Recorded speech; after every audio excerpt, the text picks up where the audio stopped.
Julie Andrews has long been regarded as one of the most extraordinary talents ever to grace both the theatrical stage and the silver screen.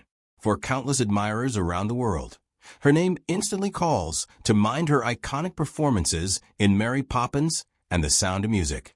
With a voice as clear and resonant as a cathedral bell, an effortless poise, and a radiant warmth that seemed to glow from within, she became a beloved figure in households across generations. Yet the serene confidence audiences witnessed was only one part of her story. Behind that polished presence lay a life shaped by adversity, emotional complexity, and remarkable perseverance. She entered the world as Julie Elizabeth Wells on October 1, 1935, in Walton-on-Surrey, England. The circumstances of her early life were far removed from the enchanted settings she would later portray on screen. Her mother, Barbara Ward Wells, possessed a vibrant spirit and artistic aspirations, while her father, Edward Charles Ted Wells, worked diligently as an instructor of metalwork and woodworking. However, Julie's birth stemmed from her mother's extramarital relationship with a family friend, a deeply personal truth she did not uncover until she reached the age of 15. Learning this altered her perception of family and trust in profound ways, leaving a quiet but lasting imprint on her emotional world. Her formative years coincided with the turmoil of World War II, a period when daily life in England was marked by uncertainty and disruption. Families were uprooted, cities endured devastating bombings, and children were often relocated to ensure their safety. Julie experienced this instability firsthand, moving between her father's and mother's homes and adjusting repeatedly to new routines and emotional landscapes. Though those years were filled with strain, they also opened a door to the performing arts. Her mother and stepfather were entertainers, and they brought young Julie into early-stage productions. Through those experiences, she absorbed discipline, discovered a deep love of music, and began developing the resilience that would define her future. Even amid upheaval, she learned how to command a stage and hold an audience's attention. As a child navigating uncertainty, she found comfort in singing. Music became far more than a pastime. It was her refuge and her emotional anchor.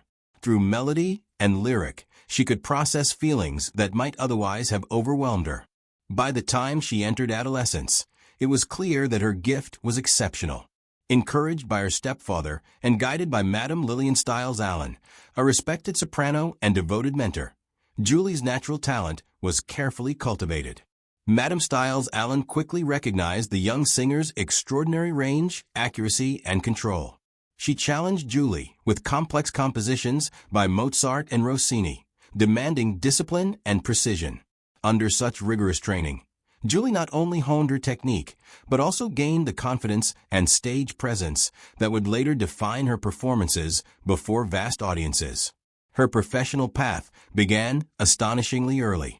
At only 10 years old, she was already performing alongside her mother and stepfather in modest productions. Though the venues were often small and conditions far from glamorous, those early engagements proved invaluable. They taught her timing, rhythm, and the essential skill of connecting with any audience, whether in a grand hall or a makeshift post-war setting. Touring with her family meant long journeys, limited comforts, and frequent performances for soldiers. In those demanding circumstances, she learned that artistry required sacrifice, stamina, and unwavering dedication. A major turning point arrived when entertainment executive Al Parnell recognized her remarkable promise.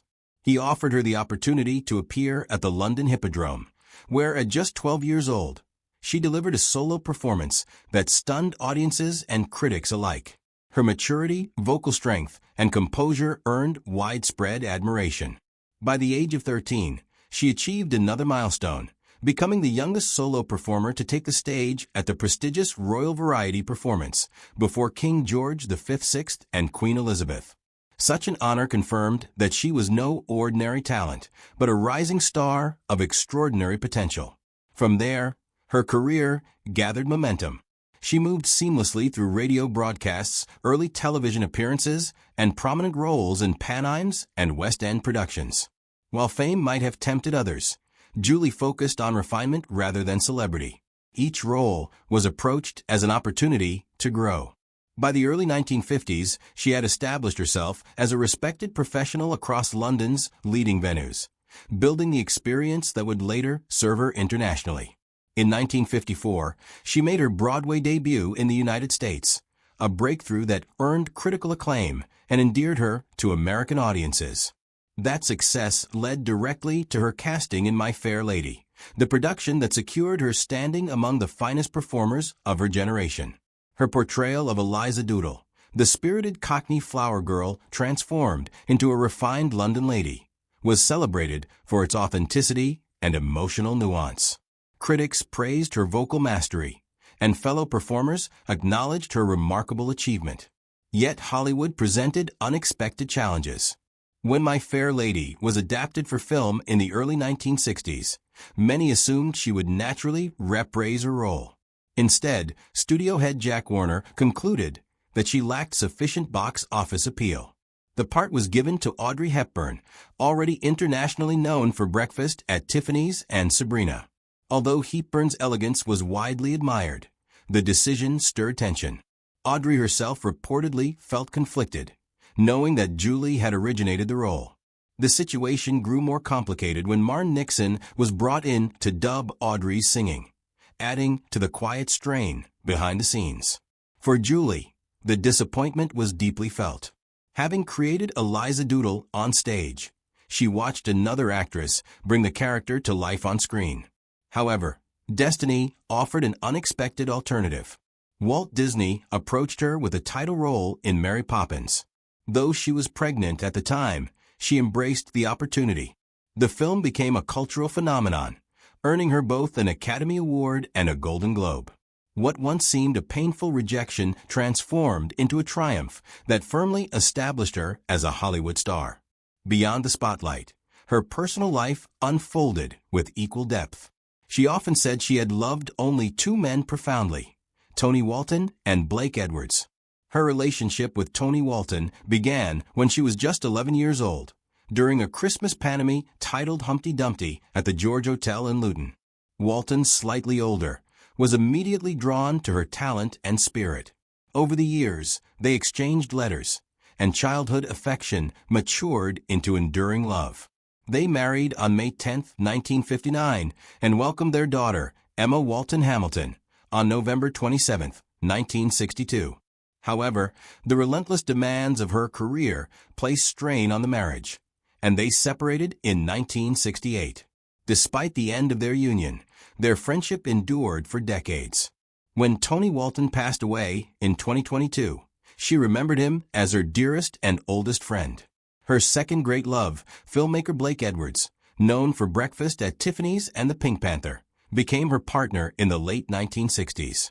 Although they had briefly met in 1959, their bond truly formed years later, in a chance encounter outside a therapist's office. Julie later described him as the most charismatic and fascinating man she had ever known. Their marriage lasted more than 40 years, a rarity in the entertainment world. Together they adopted two daughters from Vietnam, Amy and Joanna, and blended their family with Blake's children from an earlier marriage. When Blake Edwards died in 2010, she grieved deeply yet spoke warmly of a life filled with shared creativity and mutual admiration. Her singing voice remained central to her identity, spanning 4 octaves, marked by extraordinary control and clarity. It became her signature. Decades of disciplined training allowed her to maintain remarkable precision. But by the late 1990s, years of demanding performance began to take their toll. A surgical procedure meant to remove a benign lesion on her vocal cords resulted in irreversible damage. Scar tissue reduced her range to barely 1 octave, silencing the soaring tones that had once defined her. She described the loss as though a part of her soul had been taken. Rather than withdraw, she reinvented herself. Collaborating with Emma Walton Hamilton and Tony Walton as illustrator, she entered the world of children's literature. Together they produced more than 30 cherished books, rich with imagination and heart. Writing became her new means of expression, allowing her to continue inspiring young audiences. Themes of resilience, empathy, and creativity often reflected her own journey. She also devoted herself to advocacy, serving as honorary chair of the Voice Health Institute. Drawing from personal experience, she raised awareness about vocal care and encouraged safer medical practices.